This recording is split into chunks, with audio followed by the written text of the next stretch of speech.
গোপালদি জমিদার বাড়ি। আড়াইহাজার থানায় অবস্থিত এই জমিদার বাড়িটি শত বছরেরও পুরনো।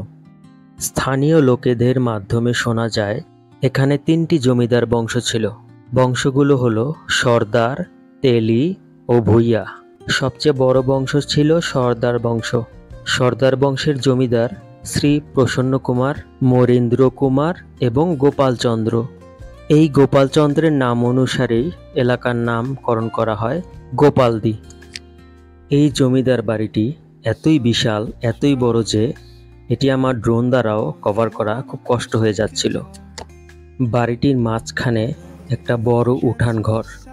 বাড়িটিতে না হলেও 100র মতো কক্ষ আছে। এছাড়াও বাড়ির দেয়ালে এত সুন্দর করে নকশা করা যে এটি দেখেই বলে দেওয়া যায় এটি কোনো জমিদারের বাড়ি ছিল। কিন্তু বর্তমানে বাড়িটি প্রায় পরিত্যক্ত অবস্থায় পড়ে আছে। বাড়ির ভেতর দিয়ে হাঁটার সময় মনে হচ্ছিল গা ছমছম করে। যারা ঘুরতে এবং অ্যাডভেঞ্চার পছন্দ করেন তারা অবশ্যই এই বাড়িটি একবার হলেও দেখে যাবেন।